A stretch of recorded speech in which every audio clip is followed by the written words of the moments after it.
సంగారెడ్డి జిల్లా బీరంగూడ కమాన్లో రవాణా శాఖ అధికారులు కొరడా జల్పించారు. పాఠశాలలు తిరిగి ప్రారంభమైన నేపథ్యంలో ఎంవీఐ విజయరావు ఆధ్వర్యంలో తనిఖీలు నిర్వహించారు. Fitness, fire safety badge number, driving licence లేని బస్సులను సీజ్ చేశారు.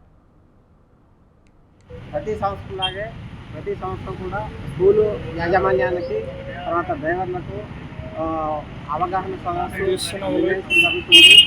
ఈ హాలిడేస్లో లోపలనే ఫిట్నెస్ చేయాలని ప్రతి యాజమాన్యానికి, తర్వాత డ్రైవర్లకు, తర్వాత రైల్వేలకు అందరికీ అవగాహన సదస్సు జరిగింది. అదేవిధంగా ఈ నెల 12వ తారీఖు నుంచి స్కూల్స్ రీఓపెన్ అయినాయి. అంతలోపనే ఫిట్నెస్ చేసుకోవాలని చెప్పాము.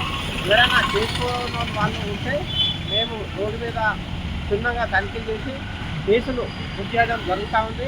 ఈరోజు కూడా అందులో భాగంగా 2 కేసులు బుక్ చేశాము. ఫిట్నెస్ లేకుండా సీజ్ చేయడం జరిగింది. ఇంకా విషయాలలో డ్రైవర్లకు కూడా 5 సంవత్సరాల హెవీ లైసెన్స్ ఉండాలి, ఎక్స్పీరియన్స్ ఉండాలి. అట్లాగనే వెహికల్స్లో ఫస్ట్ ఎయిడ్ బాక్స్, తర్వాత ఫైర్ ఎక్స్టింగ్విషర్, పిల్లలను జాగ్రత్తగా మళ్ళీ కూడా ఇళ్లకు చేర్చాలి. డ్రంక్ అండ్ డ్రైవ్ చేసి వెహికల్ నడపకూడదు.